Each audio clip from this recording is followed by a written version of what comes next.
दोस्तों 28 दिसंबर 1885 हिंदुस्तान के 5000 सालों के इतिहास में सबसे काला दिन था। इसी दिन भारत की खुशहाली को बर्बादियों के दलदल में धकेलने वाली कांग्रेस पार्टी का उदय हुआ था। आज का हमारा ये वीडियो भारत की गुलाम जनता को आज़ादी बेचने वाली इसी कांग्रेस पार्टी पर आधारित है। नमस्कार दोस्तों, मैं समीक्षा कपूर और आप देख रहे हैं प्रलय टीवी।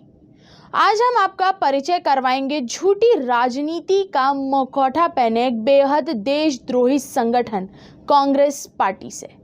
दोस्तों, जैसा कि हम सब जानते हैं कि कांग्रेस की स्थापना 28 दिसंबर 1885 में हुई थी। हम इसकी स्थापना के पीछे के कारण और साजिश दोनों से रूबरू करवाएंगे आपको। लेकिन पहले जान लेते हैं कि इसे कांग्रेस नाम क्यों दिया गया था। वास्तव में कांग्रेस एक अंग्रेजी शब्द है जिसका अर्थ होता है छोटे समूह वाला एक बड़ा सम्मेलन। इसके अलावा अमेरिका समेत यूरोप के कई देशों की संसद को भी कांग्रेस कहा जाता है। दरअसल कांग्रेस की स्थापना के समय इसका नाम कांग्रेस नहीं बल्कि भारतीय राष्ट्र संघ था। फिर बाद में इसका नाम बदलकर कांग्रेस किया गया। आइए दोस्तों, अब बात करते हैं कांग्रेस की स्थापना के बारे में। दोस्तों, भारतीय राष्ट्र कांग्रेस का जन्म एक अभारतीय अंग्रेज हुक्मरान के दिमाग से हुआ। ये एक ऐसा ऐतिहासिक सच है जिससे बहुत ही कम लोग जानते हैं। कांग्रेस का महिमा मंडन करने वाले कतप्य राजनीतिबाज लोग महज इतना भी नहीं जानते कि कांग्रेस का संस्थापक अंग्रेज स्वयं ब्रिटिश शासन का एक क्रूर प्रशासनिक अधिकारी था जो 1857 में उत्तर प्रदेश के इटावा जिले का डिप्टी कमिश्नर हुआ करता था, जिसने ब्रिटिश शासन को 1857 जैसे विद्रोहपूर्ण स्थिति में दोहराव से बचाने की योजना पर ब्रिटिश सेक्रेटरी ऑफ स्टेट की मोहर लगवा दी और वायसरॉय डफरिन की सहमति से कांग्रेस नामक राजनीतिक संगठन की स्थापना को अंजाम दे दिया। इस वजह से उसने लगभग 2 वर्षों तक भारत भर में घूम घूम कर और चुन चुन कर अंग्रेजी राजभक्त, प्रभावशाली व राजनीति प्रेमी लोगों को जमा किया। 28 दिसंबर 1885 को उन अगले दिन शुरू होने वाली सभा में शामिल होने के लिए बंबई बुलाया और पूरी तरह से ईसाई बन चुके कलकत्ता के प्रसिद्ध सरकारी वकील व्योमेश चंद्र बैनर्जी को उस नवगठित कांग्रेस का अध्यक्ष बनाया गया, जबकि ए.ओ. ह्यूम ने खुद उसका स्वयंभू महासचिव बना रहना स्वीकार किया था। किंतु कांग्रेस की स्थापना के भीतर का एक और अनैतिक तथ्य बड़ा ही मज़ेदार है। अंग्रेजी भाषा पढ़ने लिखने बोलने की निपुणता और ब्रिटिश साम्राज्य के प्रति असंदिग्ध निष्ठा उस कांग्रेस की सदस्यता की प्रमुख शर्तें रखी गई थी। दूसरी शर्त ज़्यादा महत्वपूर्ण थी, जिसके प्रति कांग्रेसियों के मानसिक अभ्यास के लिए बैठक में सभाओं में ब्रिटिश महारानी और ब्रिटिश साम्राज्य की जय जयकार करना का अनिवार्य नियम बनाया गया था। व्योमेश अंग्रेजी चाल ढाल में इतने कट्टर अनुयायी थे कि उन्होंने स्वयं अपने पारिवारिक नाम बैनर्जी से बदलकर उसे बनर्जी रख लिया था। उन्होंने अपने पुत्र का नाम भी शैली रखा था, जो कि अंग्रेज़ों में अधिक प्रचलित है। भारतीय राष्ट्र कांग्रेस ने 1885 में हुए प्रथम अधिनिवेश में बैनर्जी ही अध्यक्ष बन चुके थे और उन्होंने ह्यूम की मंशा को बखूबी अंजाम दिया और ब्रिटिश सत्ता की खोखली जड़ों को भारत में और अधिक मजबूती प्रदान करने का कार्य किया। कांग्रेस की स्थापना के बाद कई लोगों ने कांग्रेस के अध्यक्ष रहे और वे ब्रिटिश सरकार द्वारा हो रहे अनैतिक अतिक्रमण को छुपाकर क्रूर सत्ता का सकारात्मक चेहरा देशवासियों के प्रमुख प्रस्तुत करने चले गए। इसके बाद 1887 में बदरुद्दीन तयाबाजी को कांग्रेस का अध्यक्ष नियुक्त किया गया, परंतु इन्होंने भारत की आज़ादी को लक्ष्य न बनाकर केवल मुस्लिम शिक्षा पर अधिक जोर दिया। भारत की सभ्यता और संस्कृति को खिलाफ कार्य करते चले गए। इसके साथ ही कांग्रेसियों ने देश की जनता को कई झूठे सपने दिखाए जो कभी पूरे न हुए। दोस्तों, डोमिनियन स्टेटस की मांग कांग्रेस के इतिहास का सबसे विवादास्पद निर्णय था, जो कि उस ब्रिटिश हुक्मरानों से खैरात में मिला था। और वहाँ भी उसे ही अपने कटोरे में रखकर आगे बढ़ते गए। 10 वर्षों के कार्यकाल में डोमिनियन स्टेटस की मांग को पूरे देश में प्रसारित कर सभी के दिमागों में केवल एक ही भ्रम पैदा करने का कार्य किया गया कि ब्रिटिश प्रशासन के हाथों में ही भारत की उन्नति और प्रगति का मार्ग प्रशस्त होगा, जो कि एक सर्वथा मिथ्या है। अंग्रेज सिर्फ और सिर्फ भारत की अपार धन संपदा को लूटना ही चाहते थे और उनके उस कार्य में कांग्रेस केवल एक मोहरा थी, जो अंग्रेज़ों को दिखाए गए मार्ग पर चलना बखूबी जानती थी। इस बात को तो नकारा नहीं जा सकता कि कांग्रेस ने अंग्रेज़ों के साथ सहयोगात्मक रवैया न अपनाया हो। न जाने कितने संधियों पर कांग्रेस ने हस्ताक्षर किए होंगे। जब देश में विद्रोह की आग जल रही थी, तब कांग्रेस के कुछ नेताओं ने उस पर पानी उड़ेलने का काम ही किया है। अंग्रेज़ों के साथ कई कांग्रेस नेताओं की खासी दोस्ती रही। लॉर्ड माउंटबेटन और जवाहरलाल नेहरू की तो काफ़ी अच्छी दोस्ती थी, जहां कई बार दावत पर जाया गया और कई ऐसी बहुत सारी संधियां हुई जिनसे अंग्रेज़ों का इस देश पर राज करने का कार्यकाल बढ़ता ही चला गया। दरअसल नेहरू की अच्छी दोस्ती लॉर्ड माउंटबेटन की बीवी एडविना बैटन से ज़्यादा अच्छी थी।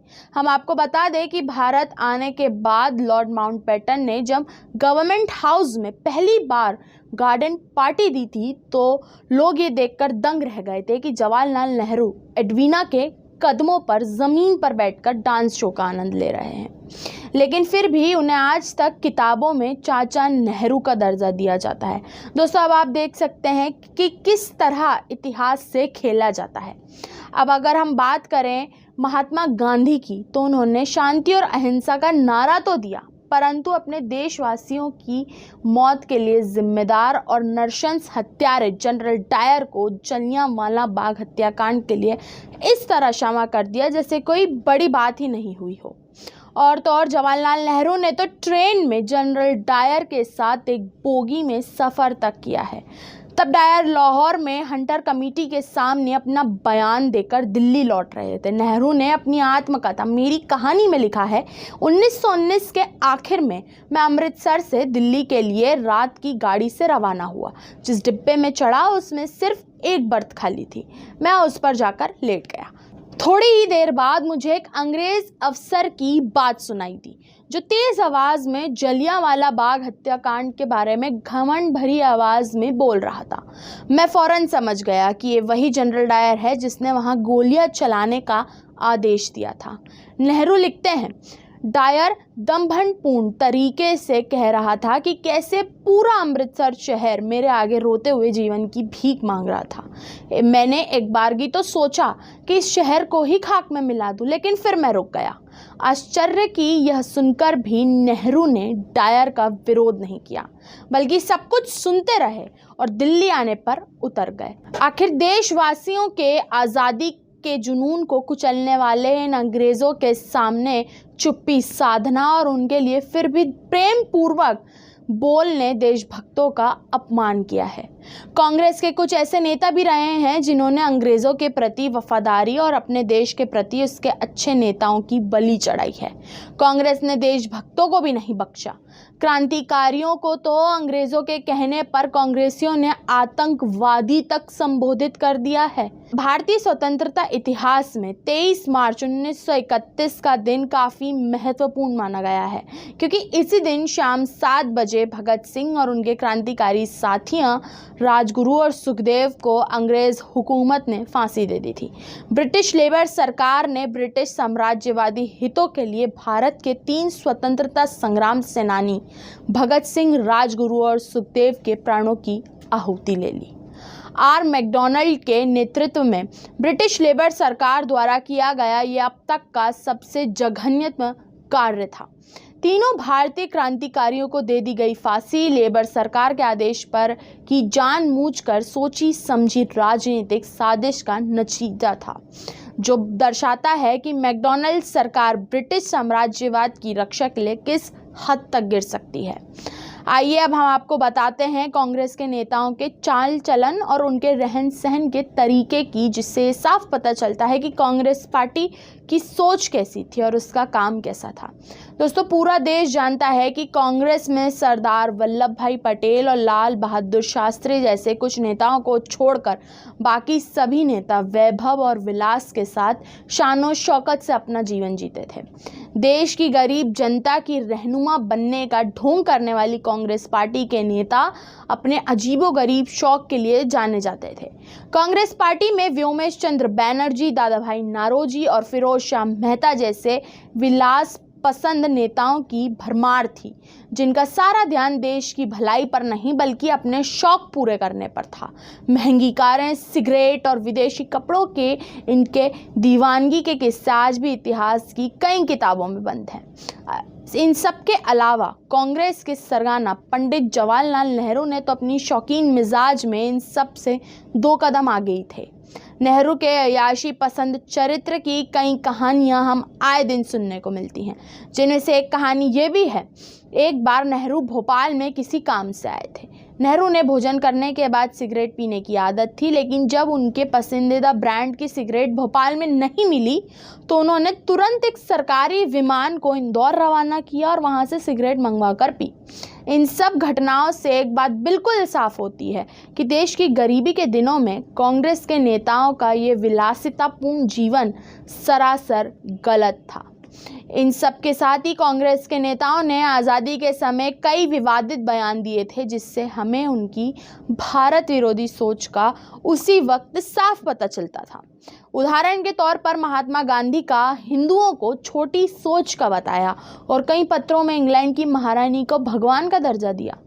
गांधी के अलावा नेहरू और कांग्रेस के कई नेताओं ने क्रांतिकारियों को देशद्रोही और उग्रवादी जैसी संज्ञाएं दी थी, जिससे यह साफ होता है कि कांग्रेस की स्थापना से लेकर आज तक कांग्रेस के नेता विवादित और उल जलूल बयान देते रहे हैं।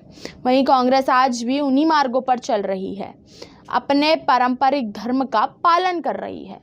तो दोस्तों, आज हमने इस वीडियो में कांग्रेस का वो भद्दा चेहरा देखा जिसका जमकर उपयोग 70 सालों तक देश को लूटने और खसोटने के लिए जमकर किया गया है। इस सीरीज में अगले वीडियो में आपको कांग्रेस से जुड़ी और भी कई सच्चाइयां जानने को मिलेंगी। तब तक के लिए आप देखते रहिए प्रलय टीवी।